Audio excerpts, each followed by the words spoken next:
Mwiriwe neza abakunzi ba The Next TV, tubahaye ikaze n'ibindi nk'ibisanzwe. Ndabakiriye rero mwese aho muri hose, impande zose z'igihugu ndetse no hanze y'u Rwanda, mwese mbahaye ikaze, mugubwe neza, buri muntu wese yiyumvemo ikaze, kandi ndabashimira cyane kuba mukomeje kudukurikirana, kuko ubu ngubu tuvugana tumaze kuba abantu bagera hafi kuri 250. Ni ukuri ntabwo ari abantu bakeya, ndabashimira ugereranyije n'igihe tumaze dutangiye gukora. Imana ibaha umugisha cyane kuba mwarahisemo The Next TV, kandi hari izindi channel nyinshi cyane mwakabaye mukurikirana kuruta wenda iyi ngiyi, ariko ndi kubibona yuko hari icyo mugenda munkorera, hari icyo mugenda mumfasha. Kubw'ibyo rero ndasaba abantu batarakora subscribe kuyikora, kandi ntibayikore buri munsi, kuko njya mbona hari abantu bambwira bati wini buri munsi dukora subscribe, buri munsi dukora subscribe. Nkavuga buri munsi ntabwo ari byo. Iyo ubikoze buri munsi, ya yindi ya mbere wakoze ubuyikuyeho, n'iya kabiri ntiboneke. Ubwo rero byaba byiza ukanze subscribe rimwe, kugira ngo ujye uhora ubona ibiganiro tubagezaho.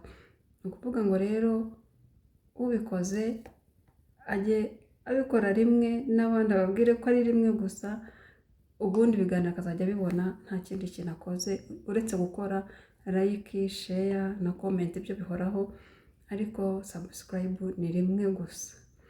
Ubwo rero mbahaye ikaze, kandi mugubwe neza, ibyo mukora byose Imana ibaheremo umugisha. Uyu munsi rero nifuje ko tuganira ku bintu 6 cyangwa 7 abantu bakunda gukora barimo kurya, bari ku meza, ariko ugasanga ntabwo ari ibintu byiza. Ugasanga ni ibintu bibangamiye bagenzi babo, bibangamiye abantu murimo gusangira, ugasanga ubatesheje apeti, kandi mu buryo nawe ubwawe utatekerejeho cyangwa ngo ubihe agaciro.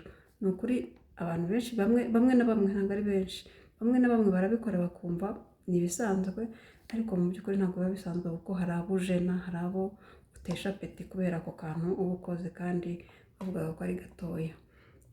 Ni ukuvuga ngo rero akantu ka mbere ni ukuvuga ngo hari ukuntu umuntu aba arimo kurya ukumva agasawundi mu kanwa, ukumva uko arimo arya, ukumva hari ijwi wumva arimo kuvuza mu kanwa. Iryo jwi ntabwo riba ari ryiza, riba ribangamira abantu bakumva, kuko hari igihe umuntu wenda aba atari buhite ahamagara higira ako kanya, ariko umutesha apeti mu buryo utakumva. Ukumva rero bibaye byiza ubikora yabireka, kuko birabangama, kandi bibangamira abantu babyumva cyane kuruta we, kuko wenda we ntabyo aba yumva, nta n'ibyo aba yitayeho. Ariko iyo urya usa naho utandukanyije umunwa cyane, biba ari bibi, kuko bituma wumva ibiryo. Ikindi ni ukuvuga ngo hari abantu bajya kwarura, tuvuge wenda nko mu bukwe cyangwa mu birori runaka, wenda mu buzima busanzwe bwo bashobora kubikora, ariko bakabikora bari bonyine, batari mu ruhame, atari ahantu ibintu biri bubateshe agaciro cyangwa ngo birangaze abandi bantu. Ni ukuvuga ngo hari ukuntu umuntu ajya kwarura ibiryo, tuvuge wenda ni mu bukwe cyangwa ni mu birori, habaye batisimu, habaye gukomezwa, ukabona umuntu aragiye yaruye isahane imusumba, ibiryo bimusumba, karisimbi cyangwa muhabura, ukabona arayiteruye. Ni ukuri ntabwo biba ari ibintu bigaragara neza ku bakubona, nawe ubwawe biba bigutesheje agaciro, kuko cyane cyane ko bituma abantu bakurangariraho kandi bitari bikwiriye. Ni ukuvuga ngo rero abantu bagira ku kageso ko gushweka babigabanye, nabyo ntabwo bisa neza mu ruhame.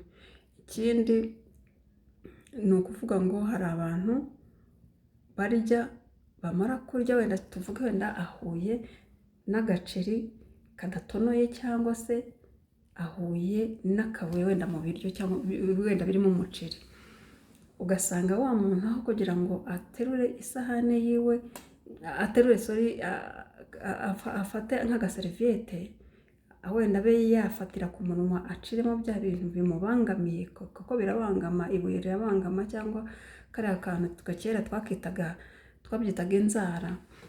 Ubwo rero iyo umuntu akariye kakamubangamira ntakwiye kugacira aho ngaho, ahubwo ashobora gufata agaseriviyete agaciramo, nabwo yegereje umunwa kugira ngo hatagira undi muntu ubibona, yarangiza akabizingiramo bikaza kuba byakwandurwa ariko umuntu atabibonye igihe ari gusangira n'abandi.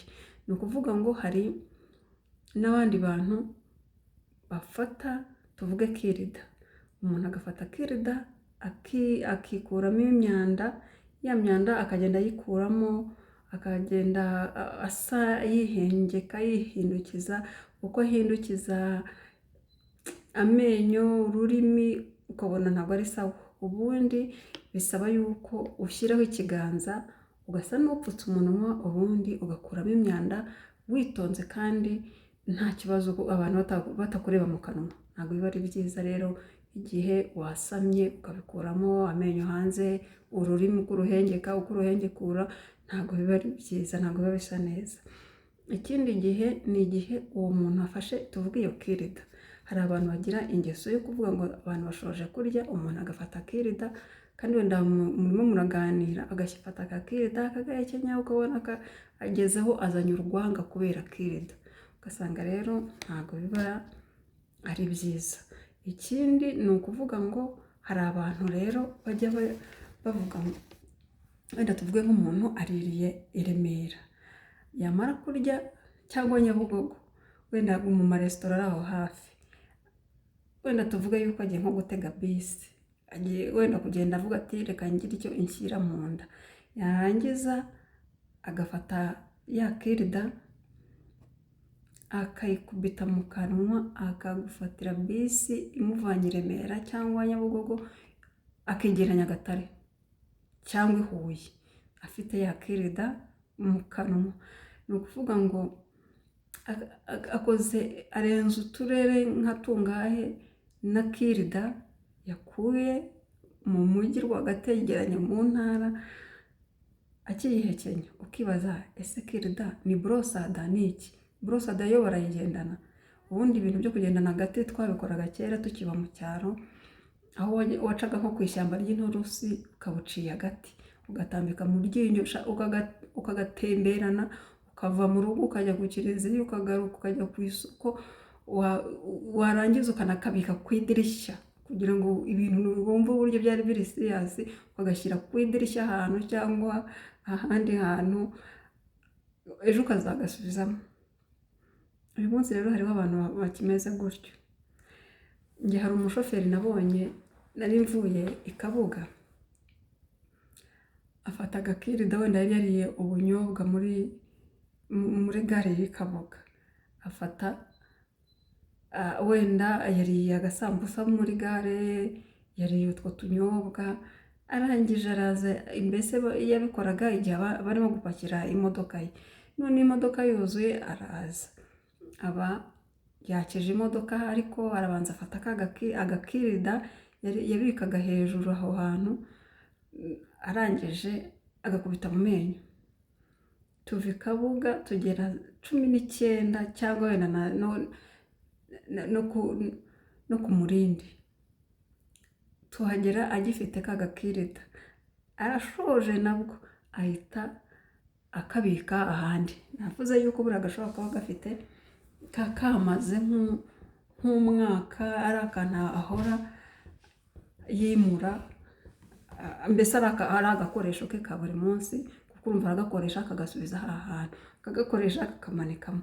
Ni ibintu ubona rwose ukavuga se nta mwanda ujyaho, cyangwa se niba wagiyeho gufata turuwasi akagura kirida, wenda atereka mu modoka, bimutwaye icyo kugira ngo akomeze afata imyanda y'ejo ayongereho y'uyu munsi, ejo kwezi gushire ari mu bintu nk'ibyo ngibyo. Ni ibintu ubona bidafite isuku mu by'ukuri, abantu babikora ntabwo biba bigaragara neza, kwirirwa ugendana uduti mu menyo ntabwo ari sawa. Ikindi, umuntu ushobora wenda tuvuge guha icyayi, umuntu wenda gukora icyayi umuntu akoresha ibiyiko bibiri, kimwe gishyiramo isukari n'ikindi kiyikoroga, noneho ugasanga umuntu amaze gukoroga icyayi afashe ka kayiko yakorogesheje arakarigase. Wa muntu we ubikora, kiriya cyayi cyo ku kiyiko kiba kiri bugufasha iki? Kiba kiri bwuzuze hehe haba hatasigaye, haba hasigaye hatarimo ikintu, ni hehe, ni iki kiba kiri bukongerere kiriya cyayi kiba kiri ku kiyiko, ku buryo ushobora kugikura mu gikombe ukakirigata ugashyira hariya. Ni utuntu uba ubona rwose tutameze neza, tutagaragara neza, ntabwo biba bisa neza iyo ukora ibintu nk'ibyo ngibyo. Ikindi rwose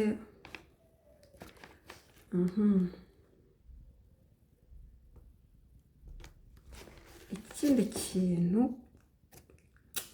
ni umuntu ushobora kwikonkomora cyangwa gushoreza, ugasanga ari ku meza, wenda hariho abantu baba bafite amasinezite, za asima, za amabroshete, ibintu nk'ibyo ngibyo, wenda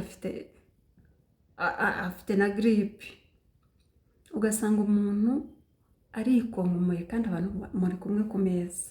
Ni ukuvuga ngo hari umuntu uba wenda ushobora kwikomeza akirira, ariko hari n'undi ubyumva apeti ikaba iracitse, akaba yaretse kurya ifusheti, akaba yanayishyira hasi, ariko agakomeza wenda ahatiriza akarya, ariko wamuciye intege, ukumva umuntu arikonkomoye mu by'ukuri, kandi ntabwo ni ibintu uba wumva umuntu agerageje yakazajya ahaguruka akajya hanze akitunganya ibyo bintu bye, yarangiza akagaruka akicara ku meza, nta kibazo cyaba gihari, akikomeza akirira. Ariko utikonkomoye ngo umuntu abyumve, ntabwo biba bimeze neza.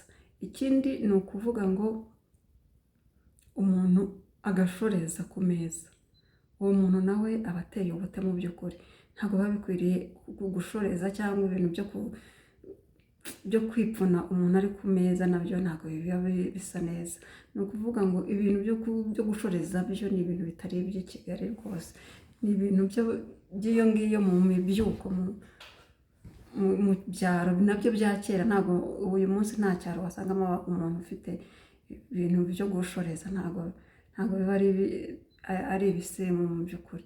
Ni ukuvuga ngo rero umuntu ufite utwo tuntu, ufite utwo tugeso, agerageza tureke kuko tubangamira abandi, kabone we niyo ntacyo byaba bimutwaye, ariko abandi barabangamirwa mu gihe barimo kurya, ugasanga wabujije gukomeza kuryoherwa kandi bari bashonje. Ibyiza rero twazajya twitwara neza ku meza, tukagubwa neza twese muri rusange tutabangamiranye. Ndabashimiye rero, murakoze, Imana ibahe umugisha, mugubwe neza, kandi mujye mukomeza mudukurikirane, musangize n'abandi ikiganiro cyacu. Turabakunda cyane, ibihe byiza.